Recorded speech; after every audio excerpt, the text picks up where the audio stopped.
Hi guys, welcome to my March wrap-up.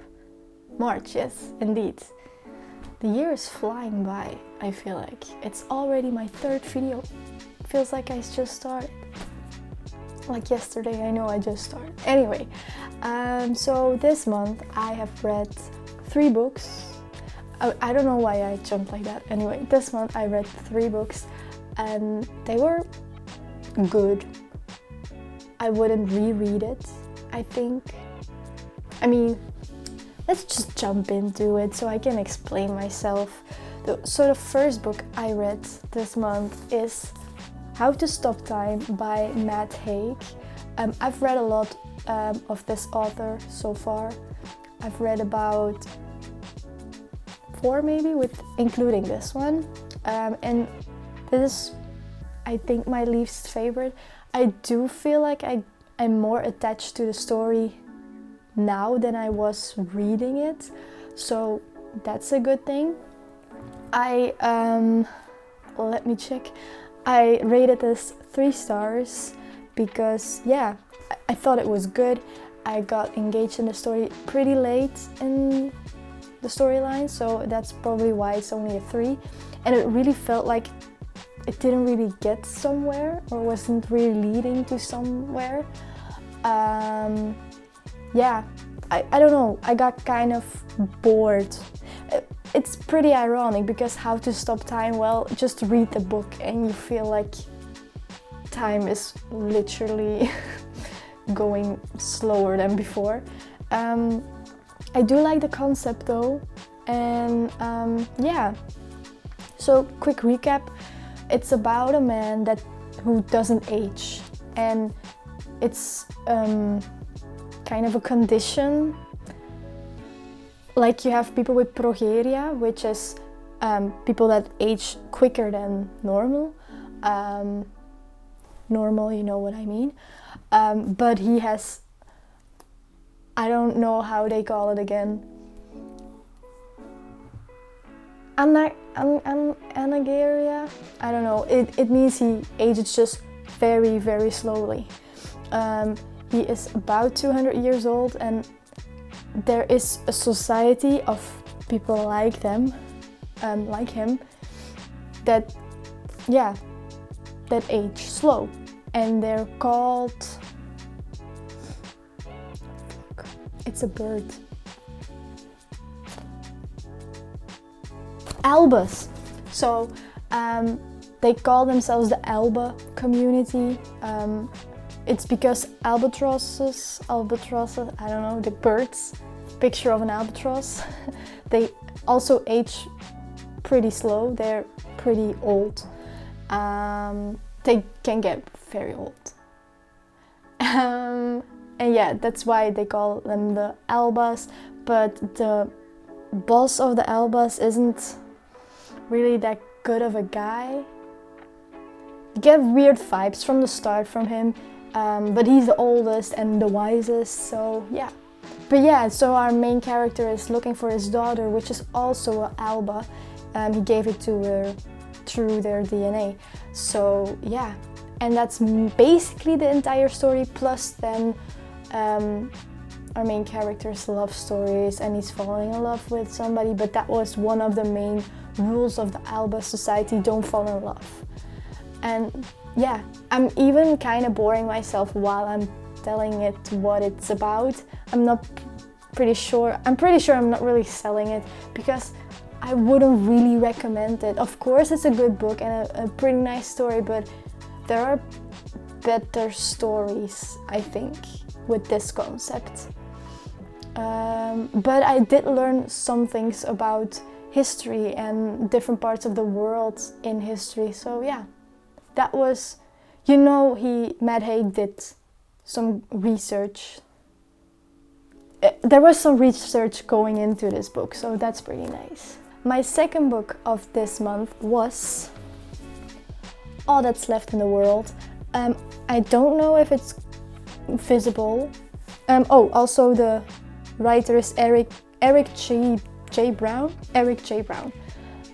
This was surprisingly very good. I've never heard of the book. I was just scrolling through my e-reader and my recommendations. I'll keep it up, and if it's not legible, I'll put a picture like I did last time. So I got recommendations and I was like, okay, maybe I'll just try it. It sounds good, and it's LGBTQI+, so I was like, okay, sure, I'll try it, because I'm a sucker for that. Anyway, so it's about two boys meeting each other after a huge pandemic took over the world after COVID. So I think this is a book of 2022 or maybe 2021 probably. And it mentions COVID, but it says like, yeah, what's after COVID will kill us all. It's called the super flu, and I'm scared to death now. But basically the super flu took over America and probably the entire world, but because of the radio signals cutting off, at a certain point people don't really know what's happening outside of the United States. So the boys, Jamie and Andrew, they meet each other because Andrew got stuck in a bear trap and his leg is all fucked up. So he tries to find shelter and he stumbles upon the cabin where Jamie and his family used to go to. Jamie is alone, his family died, and so is Andrew, his family died too. And basically you just follow them traveling to another part of America. I believe it's Florida, because Andrew has some news to bring to a family and he has to go there. But because of his leg, it gets a bit tricky and he meets Jamie and things happen. And sometimes I was very stressed because it's a lot of action, but in a good way, you know. It's, yeah, you're really in the feeling because they're not the only people that survived, but they're pretty much, at least for the first 75% of the book, they're the only good people out there apparently. And they meet a lot of societies of survivors and stuff happens and it's amazing. I rated this 3.7. It's not only romance, and I love myself some dystopian, but I got scared because, yeah, it's pretty realistic and stuff like this can happen, especially if you think about COVID happening and then people's immune systems getting fucked. So it was a good book. Yeah. Next one is I'm trying to complete my currently reading list this year because I have this tendency to start reading books and get to like 50%, 60% of them and just not finishing them. And I'm trying to finish them this year and I'm getting somewhere because this was my first book of the year of the currently reading list that I finished, and it is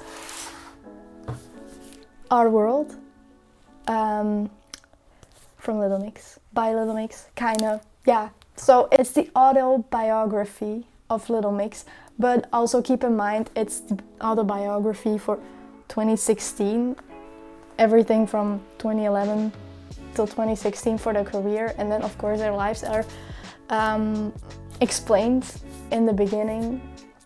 Of course I rated this 5 stars. If you know me, I'm a fan. I'm a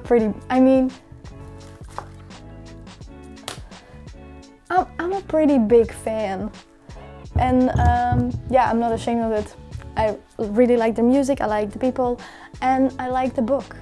It was very inspiring, and yeah, they're really good role models, and trust me if I say I could make 10 videos of 20 hours just talking about how much I love them and about how much they inspire me and so many other people in the world.